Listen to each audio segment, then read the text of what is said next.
దేవుని రాజ్యం. ఇది ప్రకటించటానికి మీ రాజు వచ్చాడు. మతం కడతాను అంటే ఎట్లా? మనం మతమూలం కాదు, రాజ్యం, దేవుని రాజ్యం, ద కింగ్డమ్ ఆఫ్ గాడ్. ఒక శ్లోకం చదువుతాను, వినండి.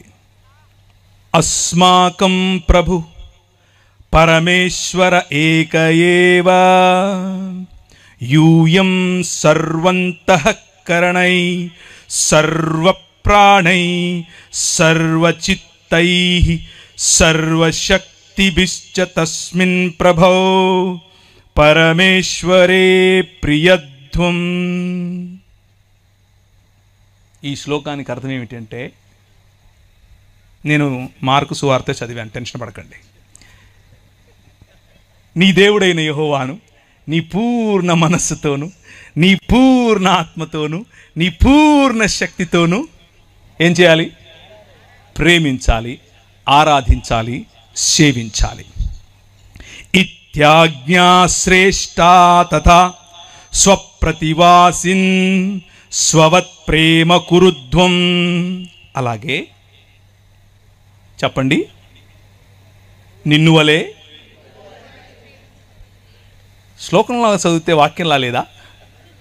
ఇది మన బైబిలే, బైబిల్ సొసైటీ ఆఫ్ ఇండియా వాళ్ళు సంస్కృతంలో రాసిన బైబిలే. ఇది చూపించండి మనోళ్ళకు. ఎందుకో లేనిపోని శ్లోకాలు చదివిస్తూ ఉంటారు, ఎక్కడెక్కడి నుంచో తీసుకొచ్చి. ఏం లాభం లేదు. వాక్యం, వాక్యం, దేవుని వాక్యం ఏం చెప్తుంది అని అంటే, ఇదంతా కాదు. దేవుణ్ణి ప్రేమించు, నీ మనిషిని ప్రేమించు, దేవునితో సంబంధం కలిగి ఉండు, నీ పొరుగువాడితో సంబంధం కలిగి ఉండు. ఇంతే నేను చెప్తున్నది. నువ్వేదో మతం కట్టక్కర్లా, నువ్వు క్రైస్తవ మతం అస్సలు కట్టక్కర్లా.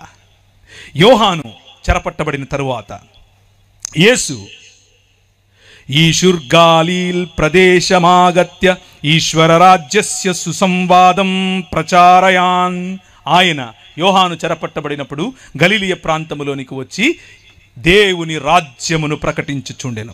కథయామాస కాల సంపూర్ణ ఈశ్వర రాజ్య ఇచ్చ సమీపమాగతం అతో హేతోర్యూయం మనాంసి వ్యావర్తయద్వం సుసంవాదే చ విశ్వాసిత. మీ మనసులను మార్చుకొని దేవుని రాజ్యము వైపుకు రండి అని ఆయన దేవుని రాజ్యమును ప్రకటించెను. శ్లోకంలో చెప్తే, అంటే శంఖంలో పోస్తే తప్ప నీళ్ళు తీర్థమవు టైప్లో అలా చెప్తే ఇప్పుడు మీకు అర్థమైందా? ఆయన వచ్చి చెప్పింది దేవుని రాజ్యం గురించి, క్రైస్తవ మతం గురించి కాదు, మనం కట్టుకున్న శాఖల గురించి కాదు. దేవుని రాజ్యం చెప్పాడు. దేవుని రాజ్యంలో ఉండాల్సిన లక్షణాలు ఏమిటి అని అంటే, సొయ్యం లేకపోవటం, గర్వం లేకపోవటం, బీదల పట్ల మనస్సుండటం.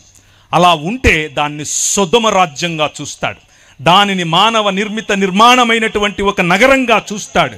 కానీ ఆయన రాజ్యం నీ పొరుగు వారిని ప్రేమించటం, ఆయన రాజ్యం నీ దేవుడైన యెహోవాను ప్రేమించటం. కాగా 4వ వచనం మీరు చదివినటువంటి వాక్య భాగంలో నుంచి, కాగా అతడు ఇదిగో నా విందు సిద్ధపరచి ఉన్నాను, ఎద్దులను క్రొవ్విన పశువులను వధింపబడినవి అంతయు సిద్ధముగా ఉన్నది, పెండ్లి విందుకు రండని పిలువబడిన వారితో చెప్పుడని వేరే దాసులను పంపెను గాని వారు లక్ష్యము చేయక ఒకడు తన పొలమునకును మరి ఒకడు తన వర్తకమునకు వెళ్ళిరి. దేవుడు ఒక రాజ్యమును నిర్మిస్తాను అని చెప్పి అబ్రహామును పిలిచాడు. అబ్రహాము ఒక రాజ్యమును నిర్మించటం కోసం వస్తే ఒక నగరం పాడవటం చూశాడు. కానీ తన పిల్లల పిల్లలు ఇంకొక నగరానికి బానిసలుగా కొనిపోయారు. ఆ నగరం ప్రపంచాన్నేలేటటువంటి ఐగుప్తు దేశం యొక్క నగరం, ప్రపంచానికి ఇప్పుడు కేంద్ర బిందువు. ఆ నగరంలో గొప్ప గొప్ప పిరమిడ్లు కడుతున్నారు. మా ఊర్లో ఏ విధంగా అయితే ఇప్పుడు కడుతున్నారో సేమ్ అలాగే అన్ని సంస్కృతులు ఇలాగే మొదలయ్యాయి, ఇలాగే హెచ్చయ్యాయి, అలాగే సర్వనాశనమయ్యాయి.